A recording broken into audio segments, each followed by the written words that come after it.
of Allegiance in a moment of silence. I pledge allegiance to the flag of the United States of America and to the republic for which it stands, one nation, under God, indivisible, with liberty and justice for all.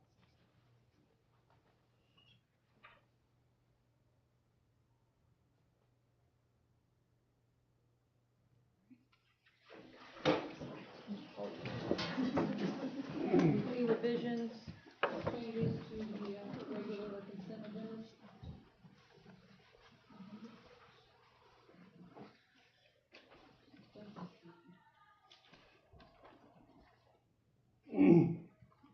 Consent agenda.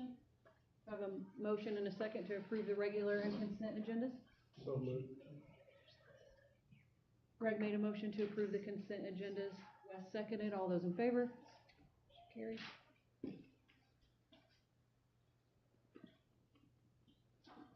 No visitors. Students of the month. Central. Can we wait? Mine's not here yet. Okay. You might show me. Sorry. Okay, Fillmore Elementary, we have Zara Strange. Zara, you want to come over here? Here's your certificate, and I'm going to read something about you, so stay here and face those guys, okay? Can you do that? Okay, Zara is a third grader at Fillmore Elementary. Student of the Month is a privilege dedicated to those students who excel not only academically but socially in and out of the classroom. There were an abundance of choices in the third grade, but one student rose above and beyond to deserve the title of Student of the Month. It is with great pleasure that Mrs. Richmond awards Student of the Month to Zara Strange. Zara has great work ethic in the classroom. Every morning she walks in with a positive attitude, ready to take on the day. This attitude is contagious in her classroom. Zara also goes above and beyond in her academics, always striving for greatness. Zara is not afraid to ask questions and always takes her time on her academic assignments. Zara is always willing to help others in the classroom. She is kind to all and can be partnered with anyone in the classroom and work well. She's an asset to our classroom here at Fillmore Elementary. Zara is awarded Student of the Month for her positive attitude and work ethic inside and outside the classroom. Mrs. Richmond looks forward to seeing what great things will come in Zara's future. Zara Strange.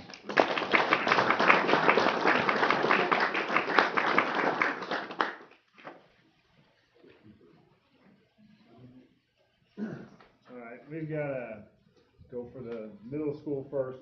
It's kind of in the middle here. So for middle school, we have Andrew Klein. He was nominated by Mr. Eric. And Mr. Eric says Andrew is not only a great student in class, but he's also a great leader. Andrew finished the first grade period with a very strong grade on the Final 2 test. He was also off to a great start in the second quarter, reporting great grades on his labs and quizzes. Andrew has a great work ethic and makes sure he completes all the assignments at a high level. What also has been great is that he is routinely willing to help other students on some assignments. Andrew has a high ability to work with many different types of students, no matter their level or personality. He ensures that they work together and perform well. It is noticeable that his classmates look to him as a leader. And so then we asked Andrew to fill out some things about himself, and he said that he is in football, basketball, baseball, and track. He's also part of FFA, Student Council, and NJHS. He loves playing sports and weightlifting. He is still deciding whether he's going to go to college or if he's going to go to trade school. And his accomplishment he is most proud of is having an undefeated football season in middle school. So he is not here right now because he is currently winning a basketball game.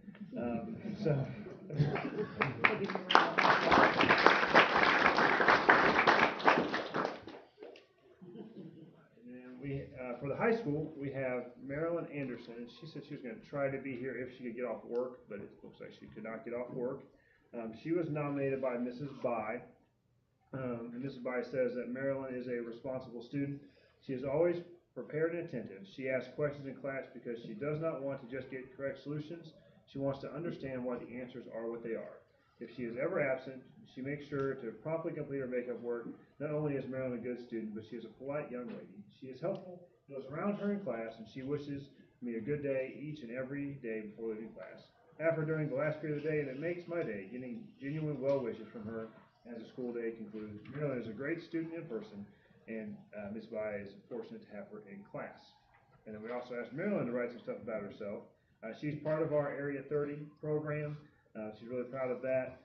She enjoys painting. She also collects cute small items. She's going to graduate high school. She's going to go to college. She's going to get a teaching degree. She's going to teach for a couple years in Indiana, and she's going to move to a different state and teach there, and then retire there. She's very proud of her sketches and painting. So Marilyn.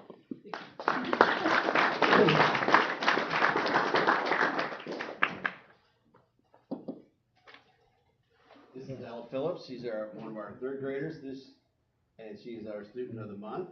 And we just got back from a basketball practice, didn't you? So she's busy too. Her teacher is Mrs. Hacker, and she's here with us tonight too. Ella Phillips is an easy pick for student of the month. She is respectful, trustworthy, and hardworking. Ella is never too busy to help out a friend. Our class counts on Ella to lead by example.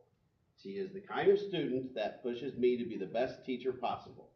She shows up excited and eager to learn something new each day. When we are working on a challenging concept or task, Ella doesn't shy away or give up. You will find her working until she accomplishes her goal.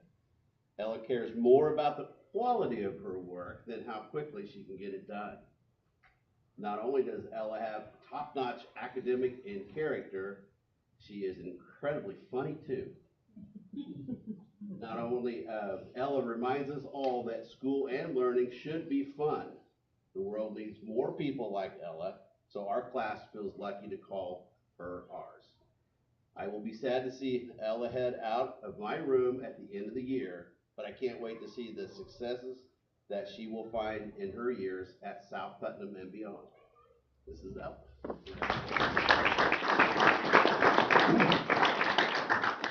Thank you. Since this is a school night, we understand if you would like to take your students and leave, but you're more than welcome to stay.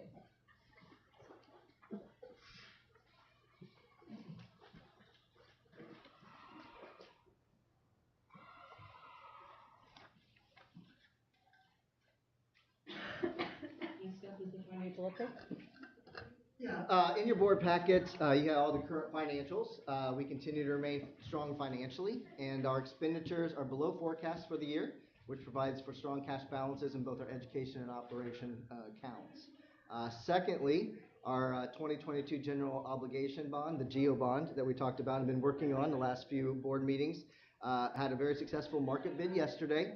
That was November 8th. We had 6 bids, with the best bid coming in at 3.89%, which was 1.11% below the 5% that all of our scenarios were worked on and projected on. So that was a good bid process. We plan to have everything wrapped up on those and funded by December 1st. So then we'll be in our accounts by the end of the year. Thank you. Legislative update? Okay, so you're going to bear with me. This is going to take a little bit of time. We're going to cover a couple topics. First and foremost is going to be the open door law. In particular, with the open door law, we're going to focus mainly on public comment. So the section that we've already passed here in the meeting today, through the public access counselor, released an opinion based on Eric Grove versus Bartholomew Consolidated School Corp. And I'm going to summarize this one just real quick. The PAC, the Public Access Counselor, basically summarized it as saying that the gentleman expressed his opinion that limiting subject matter for comment during the meeting, okay, without the public's knowledge of what is in that meeting, is too narrow of an interpretation of the new statute that was recently passed. So what that means is that while we do provide, to summarize this real quick, what we do provide public comment, that comment doesn't necessarily have to be on what's on the agenda. Okay? It still can stay within the confines of what we allow, which I believe is 3 minutes, and should be respectful. So we do still have those covered in the statute. So I just want to make sure we bring that up. Now, we're gonna take a little trip down, Title IX road.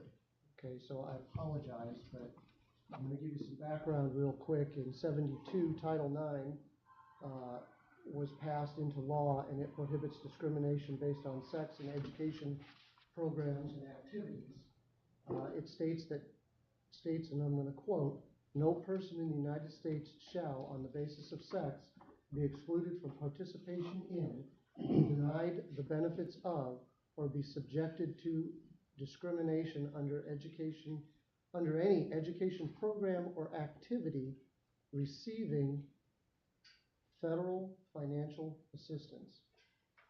All federal agencies that provide grants for financial assistance are required to enforce Title IX." In '75, the department's predecessor, Department of Health, Education, and Welfare, issued final regulations implementing Title IX. Okay, so they took the law and they put their own spin on it.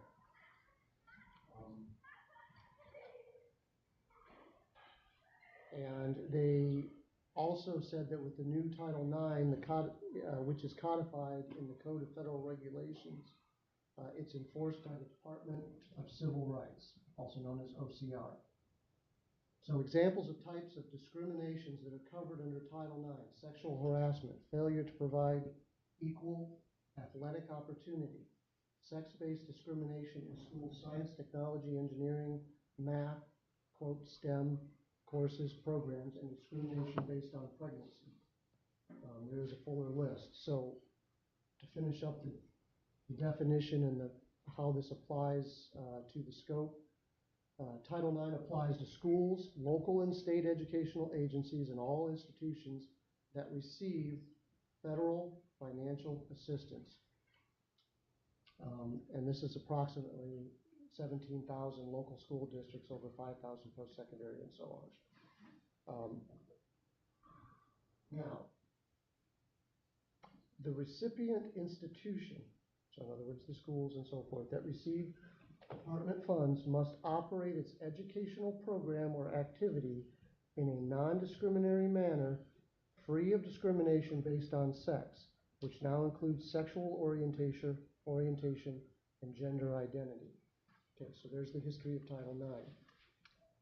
I'm going to take you to a case called Whitaker versus Kenosha Unified School District. To summarize this real quick, Ashton Whitaker is a transgender high school senior and requested to use the boys' bathroom. Okay, so just to set this straight, it's a girl saying he's a boy. Requests to use the boys' restroom. He was denied that opportunity. He basically sued. The district court denied the motion to dismiss and granted an injunction against the school. The Seventh Circuit upheld that. Okay, so this case specifically is known as Whitaker. All right, so now I've given you that history. In Indiana, the following 3 court decisions are currently hanging out there. Some are on their way to Seventh Circuit, and I believe, all of them are actually on their way to Seventh Circuit. And I'll try to keep it as short as possible here because there's 3 of them. The first one is AC versus MSD Martinsville. Since that's down the road, you guys are familiar with that. In this case, a 13-year-old transgender male student filed a motion for an injunction in the federal district court seeking to enjoin Martinsville School District from restricting his use of male restrooms. Again, this is a female stating that she identifies as a male wanting to use male restrooms. And although the student had presented evidence of being diagnosed with gender dysphoria, the school district refused to allow the use of the boys' restroom. The student alleged in his lawsuit that the school was in violation of Title IX. Okay? Long and short, the Seventh Circuit Court of Appeals decided that Whitaker applied and basically came down and said the school was in the wrong. Okay, so I'm going to summarize that. The school corporation has appealed the decision to the Seventh Circuit Court of Appeals. In conjunction with that, The second case, and SE versus Vigo County School Corporation. Okay, and this is from this year. In this case, very similar facts. Two high school transgender males filed a motion for preliminary injunction. Pretty much the same reason. Both students were diagnosed with gender dysphoria and had started testosterone therapy. The students alleged that the school's actions violated Title IX. The judge in the case stated that they have to follow Whitaker. Okay, do you understand now why it is I cited Whitaker for you? In so doing, this case, in conjunction with the first case with Martinsville, the Vigo County Corporation has filed a motion with the Seventh Circuit to consolidate with Martinsville because they are essentially a similar case. The third one is AM by EM versus Indianapolis Public Schools. This was a 10-year-old transgender female, so a male, stating he's a female, diagnosed with gender dysphoria and receives medical treatment and so forth. And they filed a motion for injunction against IPS. IPS lost in that, again, through the same court. The state of Indiana, on the other hand, picked up the appeal and has taken it to the Seventh Circuit. Now, the point in bringing this to your attention is a couple things. Number one, if you're receiving federal money, you have to follow federal rules. And that's going to be very important. The other reason I bring this up, and I know it's a touchy subject, is because in the course of the last month, as I was talking to people throughout this county, the first question they asked was about this. So the board needs to be aware, the public needs to be aware that the school has to follow the rules. If they do not choose to follow the rules, they will find themselves in court. And that has to be fought. Now, a personal opinion, I don't know when it is that federal agencies are allowed to change law, but I'm just going to leave it there. Thank you, Greg. All right, new business, consideration of approval of the bus monitor position. This is for an AM pre-K bus. It's an added safety measure position that's assisting in securing our pre-K students in their seat harnesses and monitoring the students while the bus is en route to their destinations. Additionally, Danielle Duriger, did I say that correctly, Brad? Okay. He was selected for this position, plans to begin training to obtain a Class B CDL license as well, which will help us in our school bus driver situation as well. So just seeking approval of the bus monitor position tonight. So previously there was no extra person on the pre-K bus? No, not had anybody that we could employ in that role. Oh, okay. What to do that? So it's just a single need for a single bus? It's not? For now, yeah. If we have others that would be interested, we'd certainly take them on other special needs routes or on the PM pre-K routes. But this one in particular, with the loss of our previous AM pre-K bus driver, then I had to consolidate those students onto regular bus routes. And since pre-K is taught at Fillmore, then we shuttle them up to Fillmore once they've transferred onto that bus. And so this would assist with that transfer. Currently, I am the driver that's shuttling them up there do that. But that will assist with that transfer, just make sure that they get both of them safely, and then also helping keep an eye on them as they get up to Fillmore, since that is the bulk of our pre-K.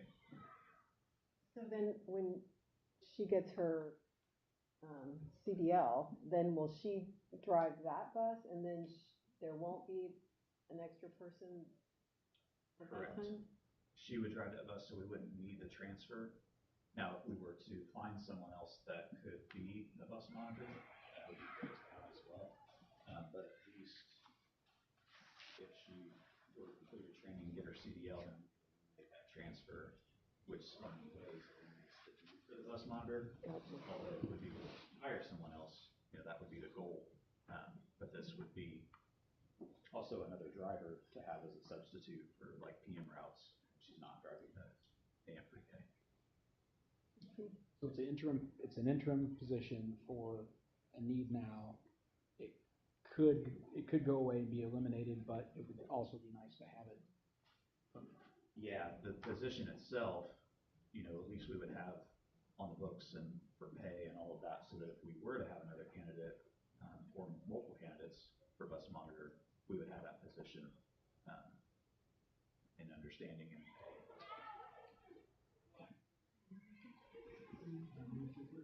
I'll second. Joe made a motion to approve the bus monitor position. Lisa seconded. All those in favor? Motion carries. Consideration of approval of the 23-24 school calendar. Yeah, we're using the 22-23 calendar as a template to build the 23-24 calendar. It was developed in coordination with the administrative team, also reviewed by the Teachers Association this week. We work to also align with the other county schools because of our shared and overlapping services with Area 30, ONT, and so forth. The calendar has built-in days for weather, professional development, and other typical considerations that are in calendars for schools. The first student day will be August 9th, 2023, with school concluding on May 23rd, 2024, with graduation, which is pretty early, would still be on May 25th, which is over Memorial Day weekend on the Saturday of Memorial Day weekend. I know last year they changed the laws on the professional development days. Are we currently in compliance with where they're at? We are. So, exactly. So as of right now, we're following the current legislative law, or the code that's in place regarding the use of like e-learning days and so forth with professional development. We also have in there built-in e-learning days that, not e-learning, sorry, built-in professional development days that students wouldn't be doing anything as well. So I know they kind of threw a wrench in things after we had it in place. yeah, last year we had to redo the calendar due to the legislative change. That is subject to change as well with the upcoming legislative session. So these professional development days in this calendar aren't asynchronous or? The ones in the fall are, yes. Yeah, so there's 2 built-in asynchronous e-learning professional development days in the fall. This calendar that we currently have, 22-23, has 3 of those built in. That one only has 2 because we have built 1 additional day in the spring that wasn't an e-learning day. How's everyone feel about the holiday weekend being our graduation weekend? I questioned that, and talking with all the other area schools, it's just a tradition in Putnam County that it's on Memorial Weekend. Personally, I would like to see it moved, but to stay in line with everyone else, we're staying because of everything else that's overlapping, and their calendars are having it graduation that weekend. So let me ask you a question. If our schedules still align except for that graduation, and you were to move graduation to the next weekend, that gives teachers X amount of days so that they don't have to rush to get their grades in and make sure that everything is good for the graduation pathways and such. From an alignment standpoint, graduation can be whenever you guys determine it and vote on it, and just staying in line with tradition within Putnam County for that day. But having it, to me, I don't have a dog in the fight as far as when graduation is. I worry more about the teachers and the students and, the families planning on doing things for, whatever, Absolutely. the holidays, and, if the teachers and the faculty are saying, I know it's been a rub, like several years ago, they wanted to end school on Monday or Tuesday, so there were all these days in between for them, and now you have 2 days, 1 day? There's 1 day, they can cut off grading for seniors or whatever whenever they need to make sure the graduation is on time. That can be planned out, no problem. And the days, they have 1 day on contract after the students are out. That's built into the calendar as well, and that's the Friday between the last day and graduation. When graduation is, that's determined on how you all want to vote on that and place that day. But based on culture and tradition within the county, it's always been then. I just went with that, not to disrupt culture within the So county. what was your, so the Tradition, I should say. teachers, tradition aside, like, did you have any feedback, that would, Not as far as graduation. The feedback from the administrative team would rather than not be on that because it interferes with family plans over the Memorial Day weekend. Not just their plans, but that's the feedback they've received as well. so we can table this? You can table it, absolutely, you can table it. I make a motion that we table the 23-24 school calendar. Second it. I made a motion to table the calendar, Wes seconded, all those in favor? Motion carries. Now, who will you ask for feedback so we know what to? I'll go back to all the same teams as well and say, hey, do you want to move it? Do you not want to move it? And is it really the question is graduation? Am I correct? Everything else is. Sure. Area 30 is a big concern because with Greencastle's schedule this year, those kids are missing a week, at least 2 weeks out of Area 30 because of their calendar, because everybody else follows with Area 30. So, Technically, Area 30 follows with what we decide.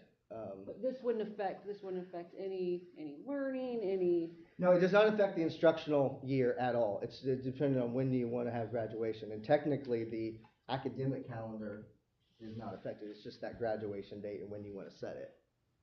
When you say that the admin wanted to change, that makes me think we need to table it. So, I mean, that's what, if. And only from consideration of families over the Memorial Day weekend wanting to have activities. That was it. It had nothing to do educationally whatsoever. All right. Next up is consideration of approval of Fanning Howey Architecture. Yep. With the current 2022 GEO bond that I discussed earlier, and we've been working on, and the related projects in anticipation in 2023, we're seeking approval of Fanning Howey as the architecture firm to lead us through that concept and design phase all the way to completion of the projects. Just a little sideline bullet point here, Fanning Howey has extensive pedigree of projects in the public school arena and will provide exceptional expertise and guidance as we maneuver through all the aspects of these projects. So I'm recommending them for these projects to be the architecture firm. Second. Can we have a little discussion? Sure.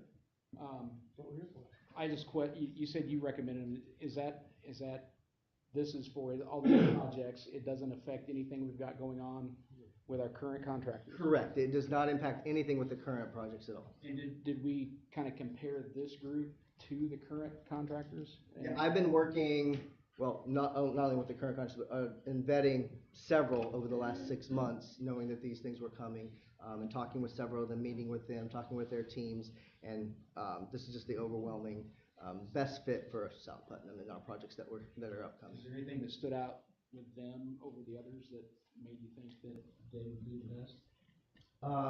Their work and the examples that I've personally seen in person and going and traveling to there, and their level of professionalism in dealing with them throughout the whole process. Their portfolio is pretty impressive. They've been around a long time. Did you guys see them as well? I mean, we met with them and, I remember meeting them at the. and talking to them and. Yeah. Research wise, yeah. We had some issues with the previous architect before. We used in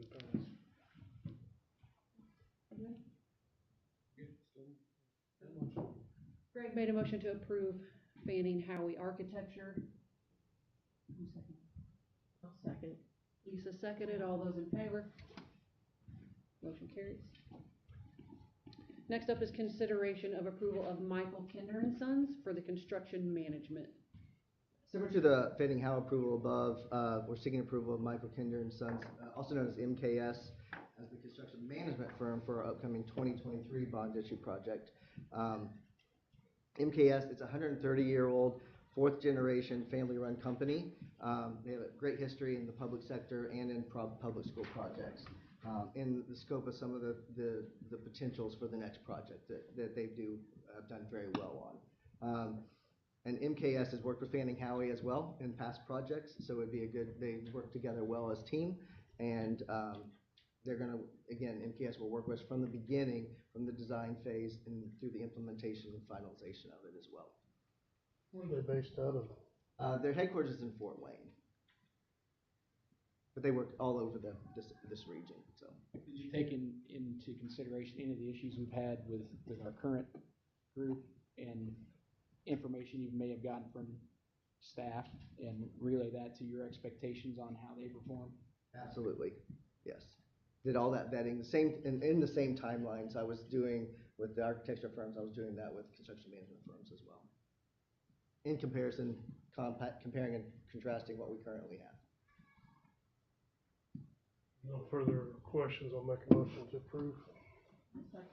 Wes made a motion to approve Michael Kinder and Sons as the construction management. Lisa seconded. All those in favor?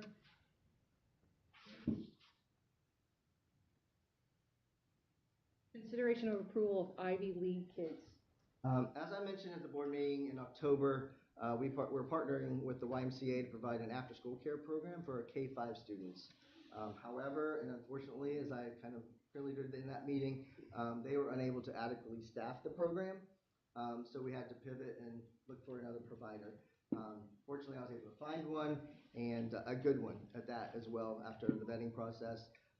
Tonight, I'm bringing to you the approval of Ivy League Kids as a provider for a before and after school program for our kindergarten through 8th grade. So it's an expansion of the program that was being offered before, plus it also increases the number of students that can be served by it as well. The program is scheduled to start in January when we return from winter break.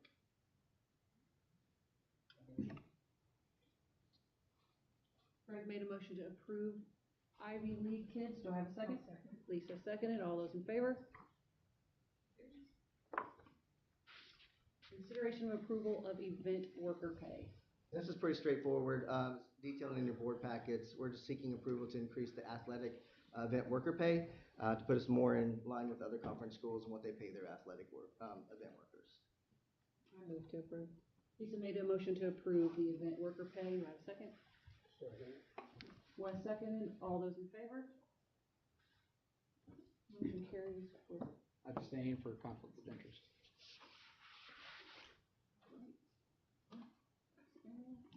Superintendent's report.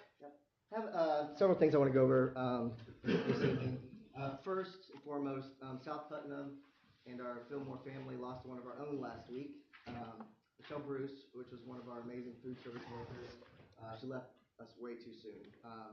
We lift up her family and her husband Mark as they walk through these next few days, and our condolences to Mark and family in that. So sad loss for our family, our Fillmore family. Moving on to more positive notes here. Public work sessions, the Project 2023, which we alluded to within the board meeting so far, there'll be public work sessions. They're going to be announced soon. In that, we're talking about maybe the end of November into December, we'll have some public work sessions. We encourage the public participation as we explore various options to upgrade and enhance our South Putnam facilities.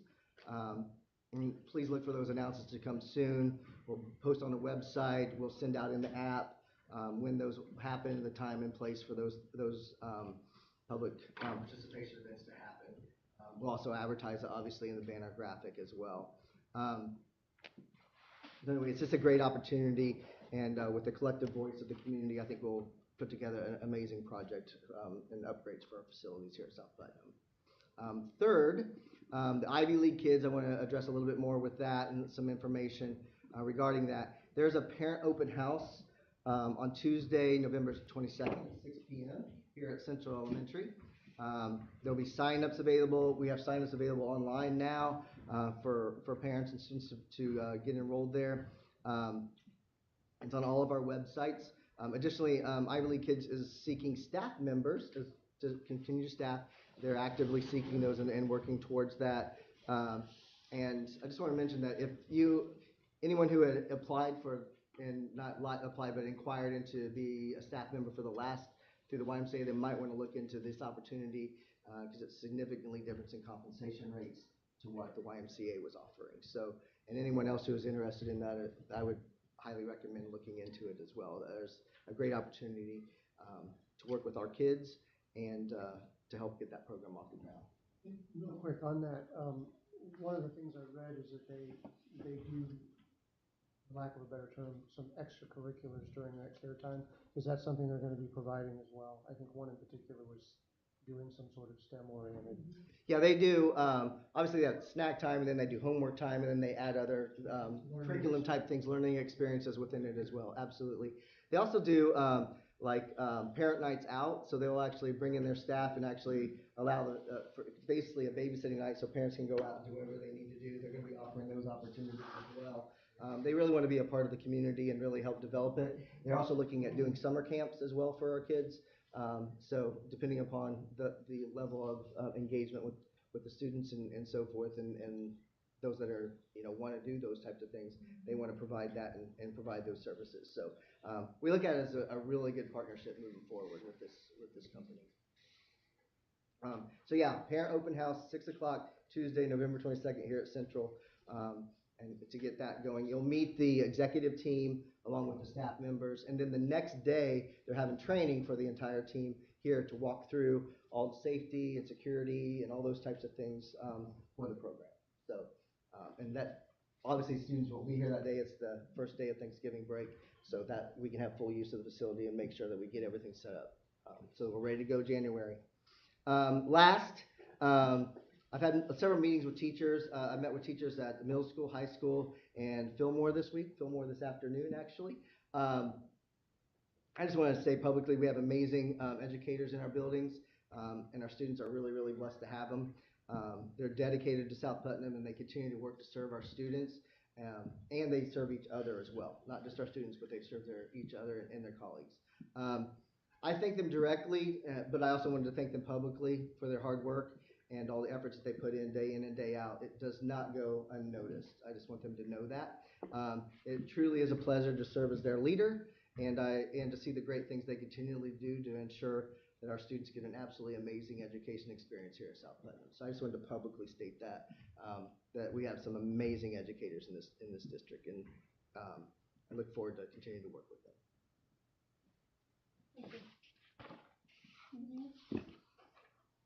So a motion to adjourn? Lisa made a motion to adjourn. All those in favor? Meeting adjourned. Our next regular school board meeting will be held Wednesday, December 14th at 7 p.m. at this music room here in Central Elementary.